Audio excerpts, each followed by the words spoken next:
नमस्कार, आप देख रहे हैं मेरा हरियाणा। शुरुआत करेंगे एक बड़ी खुशखबरी के साथ। दरअसल हरियाणा सरकार ने हजारों विद्यार्थियों को एक बड़ी राहत दी है। बताएंगे आपको पूरी खबर क्या है, लेकिन उससे पहले अगर चैनल पर आप पहली बार आए हैं तो सब्सक्राइब और फॉलो करना मत भूलिएगा।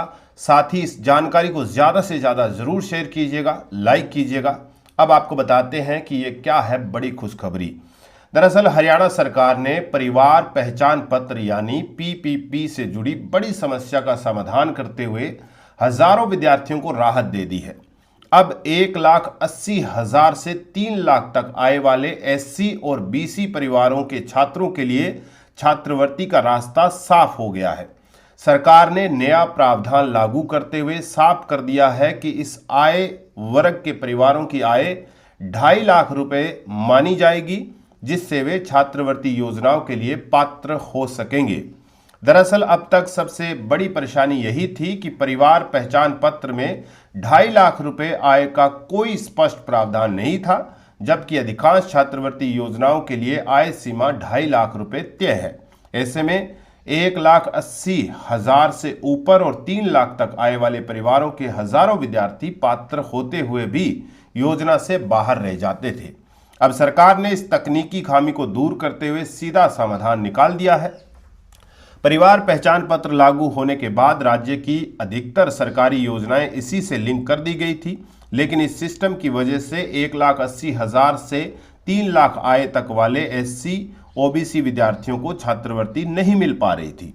पिछले करीब 5 सालों से हजारों छात्र इस कारण योजना के लाभ से वंचित थे, जबकि 1,80,000 से कम आय वाले परिवारों को नियमित रूप से छात्रवृत्ति मिलती रही।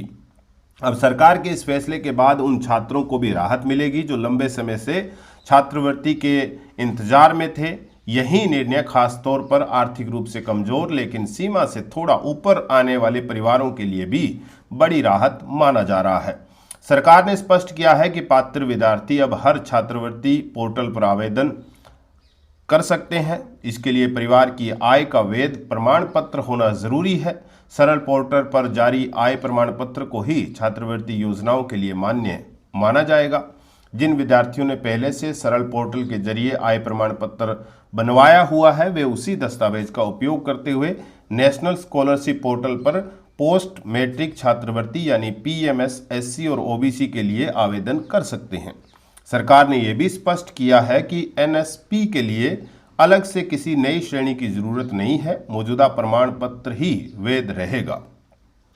परिवार पहचान प्राधिकरण के अधिकारियों के मुताबिक इस बदलाव का उद्देश्य उन विद्यार्थियों को मुख्य धारा में लाना है जो केवल तकनीकी कारणों से योजना से बाहर रह गए थे।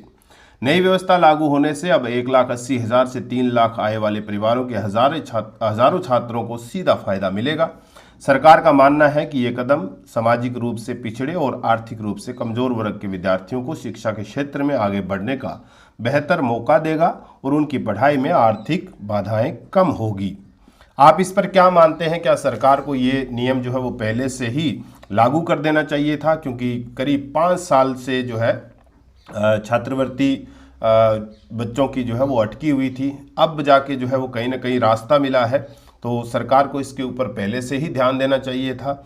हमें कमेंट करके ज़रूर बताइएगा और साथ ही साथ अपनी राय जो है वो हमें ज़रूर इस वीडियो के माध्यम से दीजिएगा।